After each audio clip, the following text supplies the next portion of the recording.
E aí, pessoal, aqui mais uma vez, André Douglas, certo? Vamos hoje falar de algo tenso. Olha a minha cara de tenso. Sacanagem, galera. Aqui a gente tem hoje um pouquinho de vírgula, certo? Para você. De fato, ela é temida na redação, lá na competência 1. Mas você vai ver hoje no passo a passo que é só ter atenção que a gente vai conseguir usar ela de maneira própria, de acordo com a gramática normativa, certo? Mas eu vou precisar de alguns conceitos, de relembrar período composto, período simples, tá bom? Então, se você quer saber como usar essa vírgula de acordo com as regras gramaticais na tua redação e nunca mais ter problemas com ela, então aguarda a aula, mas antes, solta a vinheta.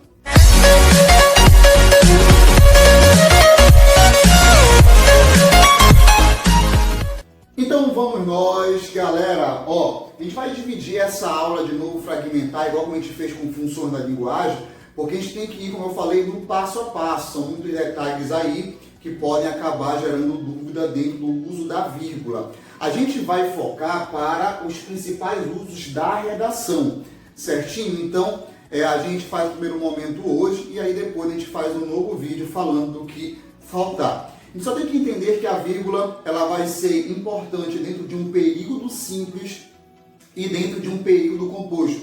Professor, eu esqueci o que é período simples e o que é um período composto. Então vamos lá. Um período simples é aquele que apresenta uma oração, certo? E o período composto é aquele que apresenta duas ou mais orações. Lembra que, como é que eu sei que eu tenho uma oração? A oração tem que ter sentido completo e tem que apresentar pelo menos um verbo, certo? Essa é a definição de período e de oração. Então eu preparei agora, nesse primeiro momento, um exemplo para o período simples e um exemplo para o período composto, certo? São duas situações, então acompanha comigo. O primeiro uso da vírgula obrigatório, tá bom? É para marcar o aposto. Professor, eu esqueci o que é o aposto. O aposto ele explica um termo anterior. Isso mesmo, então é muito comum você usar o aposto dentro da sua redação. Então, olha o exemplo comigo. O Brasil, país do futebol, enfrenta grave crise econômica. Galera, observe isso aqui, país do futebol é uma informação de uma palavra anterior, que sintaticamente é o sujeito, certo? É uma informação de um termo anterior, tá bom?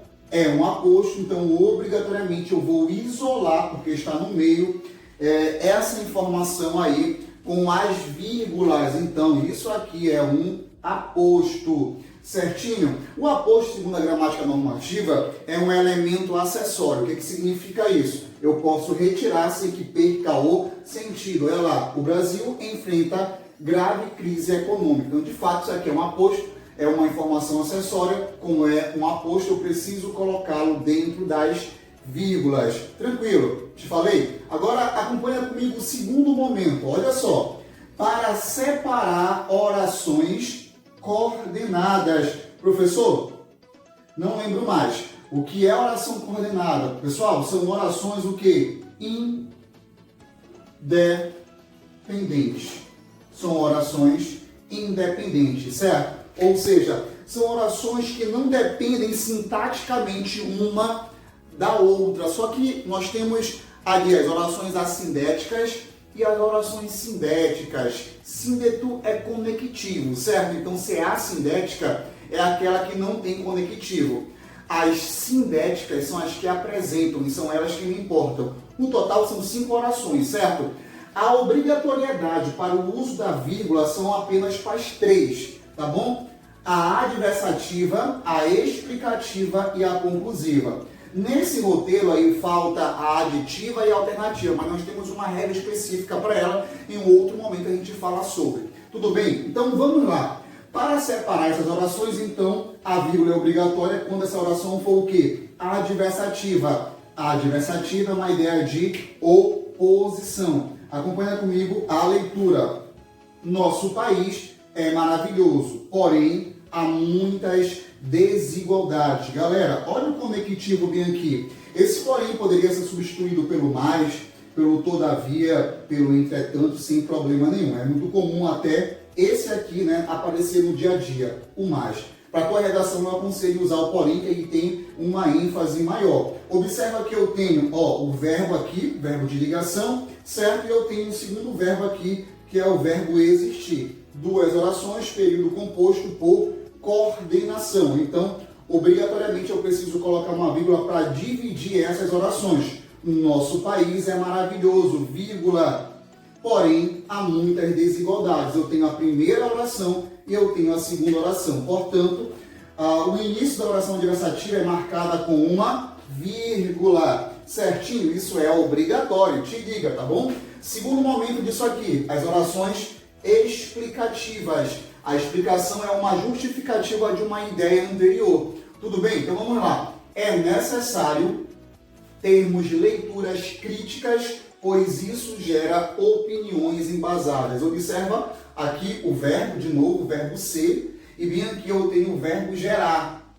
Duas orações, período composto. Aí bem aqui eu tenho quem? O conectivo, né? Conectivo, pois, é o mais conhecido e o mais usado para explicação. Galera, duas orações, isso aqui é explicativo e a outra aqui é uma oração assindética, porque não apresenta conectivo. Então, obrigatoriamente, eu preciso colocar uma vírgula aí no meio para separar essas orações. Então, observa que a vírgula, obrigatoriamente, sempre aparece antes de quem? Antes do conectivo. Te liga aí, ó. Antes do conectivo, em um período, tá bom? Vem aí a vírgula. E um último momento aqui, ó. As conclusivas. Conclusão é o mesmo que dedução. Você é levado a pensar daquela forma. Acompanha comigo. O Brasil é desigual. Portanto, precisamos de soluções eficazes para resolver esse problema. Acompanhe os verbos. Aqui o verbo ser, tudo bem. E aqui o verbo precisar. De novo, então, eu tenho orações em período composto. Tem mais um verbo bem aqui, né? Com ideia de finalidade. Mas eu quero que você se ligue aqui nesse conectivo, muito conhecido por vocês, inclusive.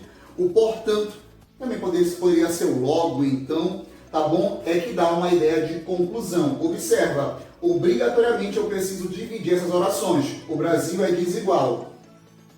Vírgula. Portanto, precisamos de soluções eficazes para resolver o problema. Então, eu tenho uma conclusão a partir de uma ideia anterior. Então, vamos resumir aqui, ó. A obrigatoriedade da vírgula se dá para as orações coordenadas adversativas, explicativas e conclusivas. Essa vírgula sempre aparece antes desse conectivo se você tiver um período único. Agora, olha essa observação bem aqui. Na redação, também é comum iniciar períodos, certo? E parágrafos também, com essas orações. Espera aí, professor, se na minha redação eu vou iniciar parágrafo ou período, como é que essa pontuação ela vai ser feita? Como é que essa vírgula ela vai ser, então, aí gerada? Então, qual é o macete aqui? Ó? Observe o exemplo. Portanto, o governo deve investir em educação. Isso aqui é o início de uma proposta de intervenção, por exemplo. É o início de um parágrafo e aí você colocou de novo o conectivo portanto. Galera, se está no início, iniciando aí um parágrafo, um período, não pode haver vírgula antes, certo? Então a vírgula, obrigatoriamente, quando for assim, vem depois do conectivo. Então como é que fica? Portanto, vírgula, o governo deve investir em educação.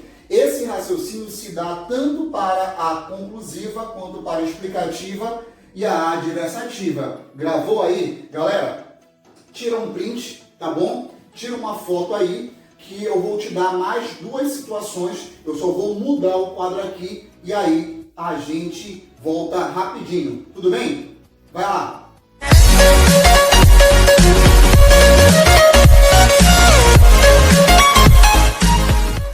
Pronto, voltamos. Galera, olha como o quadro mudou. A gente tem mais 2 tópicos aqui, então somando tudo, a gente nessa aula está falando de 4 usos obrigatórios da vírgula dentro da tua produção textual, certo? Esse terceiro ponto aqui é até o que mais tira ponto de você. É até algo que mais você erra, então preste atenção. O terceiro ponto fala que é obrigatório essa vírgula para marcar adjuntos adverbiais. Professor, adjunto adverbial, agora foi, não lembro. Adjunto adverbial é uma função sintática dos advérbios. Lembra de advérbio? Advérbio é uma classe de palavra que expressa a ideia de lugar, de tempo, de negação, de dúvida e assim por diante. Certo? Então te diga, adjunto adverbial normalmente trabalha para o verbo, tá bom? Só que tem dois critérios aqui, ó. Esse adjunto adverbial ele precisa estar deslocado e tem que ser extenso. Então vamos com calma. Por que deslocado? Porque o advérbio, em uma ordem direta da oração, ele aparece normalmente no fim. Você pode normalmente deslocar ele para o início ou para o meio, desde que você perceba se há ou não a obrigatoriedade de usar a vírgula. Então, ó, ele está deslocado, início ou meio da oração. E ele precisa ser extenso. Professor, e agora? Como assim extenso, curto? Como é que eu sei? O que a norma padrão disse para a gente? Quando ele é extenso, 3 palavras ou mais. Pronto. Se eu tenho um adjunto adverbial que ele está deslocado, que tem 3 palavras ou mais, o uso dessa vírgula é obrigatória para marcar esse deslocamento, certo? Professor, e os adjuntos que têm 2 ou 1 palavra somente? A vírgula, nesse caso, é opcional, tanto faz. Se tiver o nome deslocado, mas se ele for curto, 2 palavras ou 1, a vírgula é opcional, certinho? Então acompanha o exemplo comigo aqui, ó. São 2 exemplos, tá?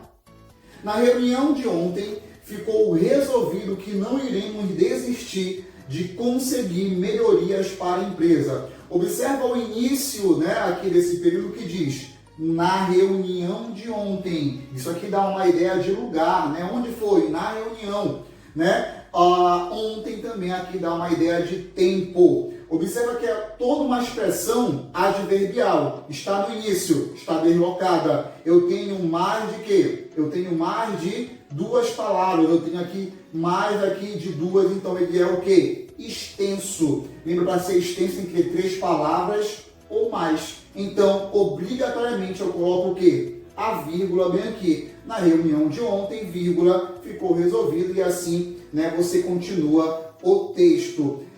Assim como o aposto, o adjunto adverbial também ele é considerado acessório. Eu posso retirar sem que perca o sentido. E aqui também, como ele está deslocado, eu poderia colocá-lo para o final. Mas o efeito aí seria, né, um pouquinho diferente, uma questão aí semântica. Vem lá, vamos para o segundo exemplo, e que você usa muito, é até um clichê, mas é muito bacana para você perceber. Em pleno século XXI, ainda é preciso lutar contra o racismo estrutural. Observe isso aqui. Em pleno século XXI, muitas pessoas usam. Dá uma ideia de quê? Dá uma ideia de tempo. Eu tenho 1, 2, 3, 4 palavras. Então, ele é o quê? Extenso. Ele está no início, está deslocado. Então, ele vai cumprir essas regras aqui. Então, obrigatoriamente, eu tenho a vírgula bem aqui. Observa que o ainda, ele dá uma ideia de tempo. O ainda dá uma ideia de tempo. É uma palavra só. Ele está deslocado, mas ele não precisa de vírgula porque ele não está nessa regra, tá bom? Ele não é extenso. O ainda dá uma ideia de tempo e também falando, né, uma ideia pressuposta que não era mais para a gente estar, né, lutando, já era para ser algo ali vencido, mas infelizmente ainda, né, lutamos contra o racismo estrutural no Brasil, certo? Então aqui está a regra dos adjuntos adverbiais. Se você já percebeu, isso é muito usado na redação. Último tópico, cuidado, para marcar os deslocamentos. De novo, ó, deslocamento. Quando a gente fala de deslocamento, a gente está falando da inversão da ordem direta. O que é a inversão da ordem direta de uma oração? A inversão da ordem direta é quando eu tenho, por exemplo, o objeto para frente, né? Eu coloco o advérbio também para frente. Porque a ordem direta é sujeito, verbo e os seus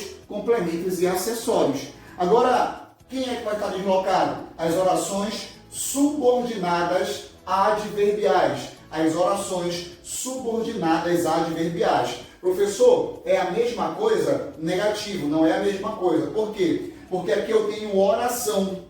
E se eu tenho oração, é porque bem aqui vai aparecer quem? Verbo. Se você perceber aqui nos adjuntos, não há verbo. por isso o nome é adjunto adverbial. Se dentro de uma ideia adverbial aparecer verbo, eu tenho agora uma oração. Lógico, isso aqui gera essa ideia aqui de subordinação, mas não é de fato a mesma coisa. Acompanha o exemplo comigo. A fim de resolver os problemas supracitados, é necessário medidas imediatas. Galera, eu tenho então, se é a oração subordinada, eu tenho a oração principal e a oração subordinada. Como é que eu inverto? Primeiro vem a subordinada e depois a principal. Como aqui acontece, ó, a fim de, com a finalidade de. Isso aqui é uma oração adverbial final. Tudo bem? Verbo bem aqui, resolver. E bem aqui, ó, o verbo de ligação. Professor, o que é supracitados? É algo que foi dito acima, anteriormente. Então, bem aqui eu tenho uma vírgula, ó. A fim de resolver os problemas supracitados, vírgula, é necessário medidas imediatas. Você pode desinverter, não vai mudar o sentido, mas como está nesse movimento aqui, essa vírgula se torna obrigatória. E, segundo exemplo, se o país se conscientizar de seus problemas sociais, poderemos pensar em mudança efetiva. Observa que esse se, ele pode ser facilmente substituído pela palavra caso, que dá uma ideia de condição. Nesse momento você tem uma oração adverbial condicional. Como o conectivo está iniciando esse período, eu tenho um deslocamento. Se o país se conscientizar de seus problemas sociais, vírgula, poderemos pensar em mudança efetiva. Você poderia, por exemplo, colocar assim: poderemos pensar em mudança efetiva se o país se conscientizar de seus problemas sociais. E aí, nesse momento, a vírgula seria opcional, porque a ordem é direta. Mas aqui, como está configurado, iniciando, né, os conectivos iniciando o período, eu tenho um deslocamento e a vírgula se torna obrigatória. Galera, tira uma foto, tira um print desse quadro, certo? Se for necessário, veja esse vídeo quantas vezes for possível, anota tudinho, tá bom? E aí já te inscreve, deixa o teu like, ajuda o nosso trabalho a ser divulgado por todo o Brasil. Tudo bem? Na próxima aula ainda falaremos de vírgula, um segundo momento com algumas coisas mais específicas, tudo voltado para a redação. Então, até mais!